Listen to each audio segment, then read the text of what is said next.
నమస్కారం అండి. నా పేరు కలాం సంజయ్ కుమార్, రైకోడి, తెలంగాణ అండ్ ఆంధ్రప్రదేశ్. ఎక్కడ పోతుంది మన దేశం? సభ్య సమాజం సిగ్గుతో తల ఉంచుకోవాలి. మన జరిగిన ఒక ఇన్సిడెంట్ మీర్పేటలో వెంకటేశ్వర కాలనీ జిల్లేలు కూడా అంట. పాపం భార్యని ఒక ఎక్స్ సర్వీస్ మ్యాన్ ఆర్మీలో పనిచేసి వచ్చి దేశం పరువు తీశాడు. ఆయన పేరు ఏదో కాదు, గురుమూర్తి. పుట్ట వెంకట మాధవ అనే అమ్మాయి భార్య. ఆ అమ్మాయిని 13 ఏళ్ల కింద వివాహం చేసుకొని మొన్న ఫ్యామిలీలో అయిన తర్వాత నేను చాలా సార్లు యూట్యూబ్ లో చెప్తూనే ఉన్నా, ఫ్యామిలీ కోర్టులో కూడా చాలా సార్లు చెప్పాను, డైవర్సుల మీద చాలా చెప్పాను. నేను జాగ్రత్తగా ఉండండి, జాగ్రత్తగా ఉండండి, జాగ్రత్తగా ఉండండి. భార్యాభర్తల గురించి చాలా సార్లు చెప్పాను. చిన్న గొడవలే ఇద్దరి మధ్య. భార్యాభర్తల మధ్య జరిగిన గొడవ ఏంటంటే మరి కథనాలు చెప్పడం. సంక్రాంతికి మా ఇంటికి వెళ్దామని ఈయనన్నంట, లేదు మా ఇంటికి వెళ్దామని ఈవిడందంట. అక్కడ జరిగిందంట గొడవ.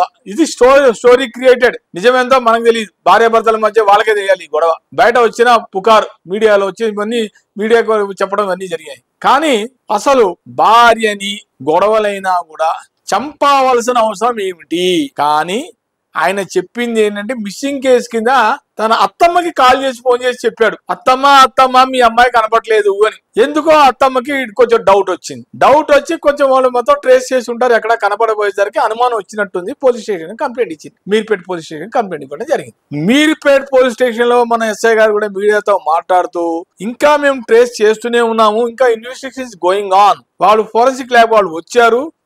బ్లడ్ కూడా అన్ని కూడా అన్ని పరీక్షలు ఎగ్జామినేషన్ అన్ని తీసుకొని ఫోటోలు అన్ని తీసుకొని ఫోరెన్సిక్ ల్యాబ్స్ కి పంపించాము. We're awaiting for the reports అని చెప్పి వాళ్ళ ఎస్ఐ గారు మన మీడియాకి చెప్పడం జరిగింది. అది అందరం చూసాం. ఈ రోజు కూడా ఇంకా అది నడుస్తుంది కేసు. అసలు నేను ఒకటే అడుగుతున్నాను భర్తని, ఆ ఎక్స్ సర్వీస్ మ్యాన్ కి నీకు మానవతో నీకు ఉందా? అసలు మనిషివేనా నువ్వు?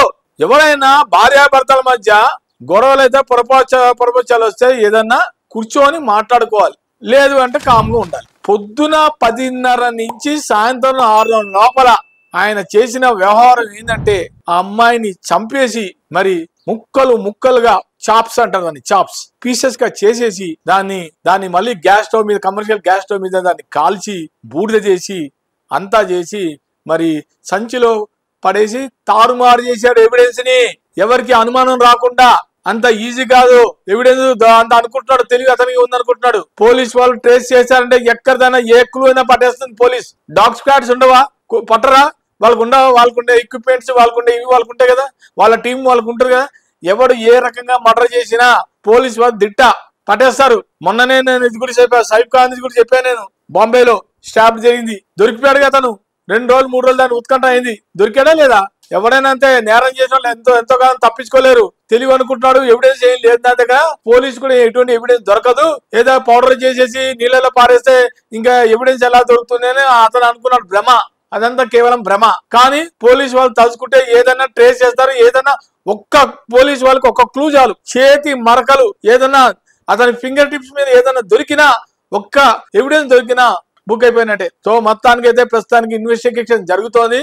ఇది అయితే చాలా చెలించి వేసింది. మన జనవరి 15 నాడు జరిగిన ఇన్సిడెంట్ ఇది. 18 నాడు జనవరి 8 ఎఫ్ఐఆర్ కూడా అయింది. దీని మీద త్వరలో ఇన్వెస్టిగేషన్ జరుగుతోంది. ఇంకా ముందర చూడాలి ఇంకా ఎలాంటి దానికి దారి తీస్తున్నాయి ఇది కేసు మటుకు. కానీ మటుకు చాలా ఘోరాతి ఘోరం. ఒక ఎక్స్ సర్వీస్ మ్యాన్ అంటే దేశానికి ఆయన ఎంతో దేశంకి సేవలు చేశాడు. ఆయన సేవలు చేసినప్పుడు ఈ రకంగా అసలు ఎందుకు చేశాడు అనేది కూడా ఇంకా నాకైతే ఎవరికి అర్థం కావట్లేదు. సార్ పక్కన ఉన్న నైబర్స్ కూడా అందరూ బిత్తరపోయారు, షాక్ లో ఉన్నారు అందరు కూడా. ఏంటి ఈ రకంగా ఈయన ఇంత మానవతలు లేకుండా ఇన్హ్యూమన్ గా ఎలా చేశాడు?